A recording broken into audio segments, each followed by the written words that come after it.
네, 이번 시간에는 프로그래밍을 하려면 꼭 알아야 되는 5가지 요소에 대해서 설명하도록 하겠습니다. 지금 보시는 화면은 제 채널의 로드맵인데요.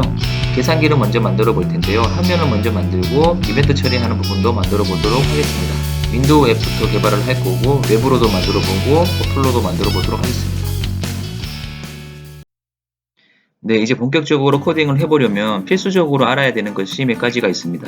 그게 뭐냐면 클래스, 그리고 데이터 타입, 변수, 속성, 함수, 이 5가지를 좀 알아야 되는데요. 이 클래스와 데이터 타입, 변수, 속성, 함수 5분짜리 영상이 있는데 이걸 보시고 한번 이해해 보시기 바랍니다. 혹시나 이해가 안 되거나 어렵다면 다시 더 영상을 쉽게 올리도록 하겠습니다. 프로그램을 구성하는 요소를 살펴보면 클래스와 데이터 타입, 변수, 속성, 함수인데요. 이 5가지 개념을 이해를 해야 하는데 각각의 세부 영상은 별도로 올리도록 하고 오늘은 개념 정도만 이해 가능하도록 설명하도록 하겠습니다. 네, 그럼 이제 시작해 보도록 하겠습니다. 영상을 볼 건데요. 지게차 부품 중 일부분의 분해 영상입니다. 갑자기 웬 차분해 영상인지 의아하지만 이유해서 설명하도록 하겠습니다. 네, 참고로 자동차는 한 3만 개 정도의 부품으로 이루어져 있습니다. 앞부분을 포크와 마스터라고 하는데 포크 2개, 마스터 1개 등으로 이루어져 있고 다음은 바퀴 4개, 바퀴 하나는 또 타이어, 휠, 화면에는 안 보이지만 브레이크 디스크와 브레이크 패드로 이루어져 있죠.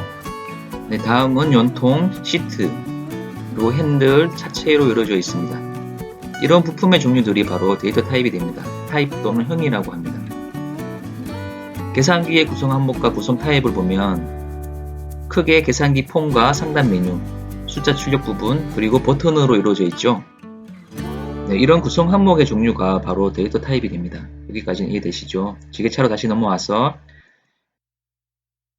바퀴처럼 여러 부품이 모여서 하나의 바퀴 부품이 되고 만들어진 바퀴 부품이 다른 부품의 구성품이 되어서 또 다른 부품이 되죠. 즉 여러 데이터 타입이 모여서 또 다른 하나의 데이터 타입이 됩니다.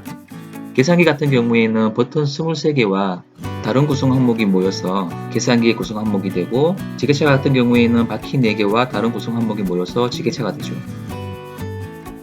여기까지 정리를 하면 데이터 타입은 부품의 종류, 즉 사물 또는 정보가 데이터 타입이 됩니다. 그리고 여러 데이터 타입이 모여서 또 하나의 데이터 타입이 됩니다.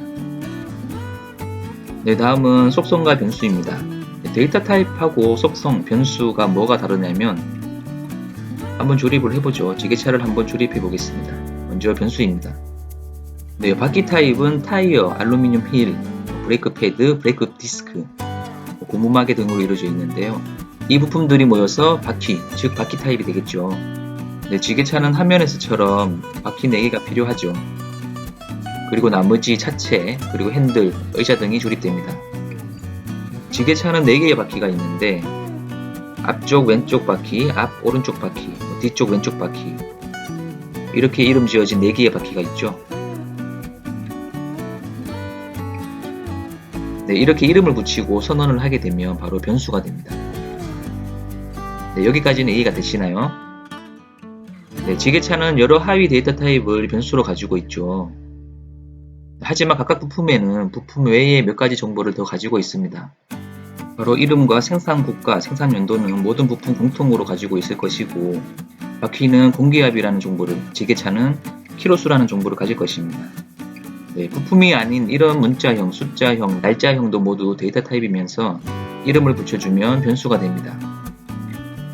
지게차 타입은 바퀴, 차체, 핸들 등의 부품과 이름, 생산국가 등의 정보를 가지고 각각의 부품, 바퀴를 예를 들면 바퀴도 타이어, 휠 같은 부품과 이름, 생산국가 등의 정보를 가지죠. 이름, 생산국가 등의 정보는 모든 부품이 공통으로 가지게 됩니다. 즉 모든 구성 요소가 데이터 타입이 되고 이름을 붙여주면 변수가 됩니다. 네, 여기까지 정리를 하면 속성과 변수가 있는데 변수는 바로 데이터 타입의 이름을 붙이고 선언을 하게 되면 바로 변수가 됩니다. 네, 다음은 속성입니다. 내부적으로 자동차의 컴퓨터가 자동으로 제어하기 위한 부품과 정보가 있습니다. 네, 예를 들어 사륜 구동 자동차 같은 경우에는 모든 바퀴의 회전을 컴퓨터가 제어를 합니다. 내부적으로 사용되는 변수를 빼고 외부에서 알아도 되는 변수들을 바로 속성이라고 합니다. 네, 속성을 프로퍼티 또는 어트리뷰트라고 부르기도 합니다. 속성은 변수에 포함되죠. 네, 여기까지 정리를 하면 속성과 변수가 있는데 데이터 타입의 이름을 붙이고 선언을 하면 변수가 되고 외부에 공개하는 변수를 속성이라고 합니다. 다음은 함수입니다. 데이터를 구성하는 요소는 크게 세 가지인데요. 이름, 생산국가, 생산연도 같은 정보가 있고 그리고 차체, 바퀴, 핸들 이런 데이터 타입이 있죠. 그리고 마지막 하나가 뭘까요? 바로 행동이 있겠죠. 전진, 후진, 좌회전, 우회전, 브레이크, 트렁크를 열다 이런 행동들도 있을 거고 이름을 알려줘, 키로수를 알려줘, 생산 연도를 알려줘 이렇게 정보를 주는 행동도 있습니다. 네, 바로 이런 행동을 정의하는 것이 바로 함수입니다.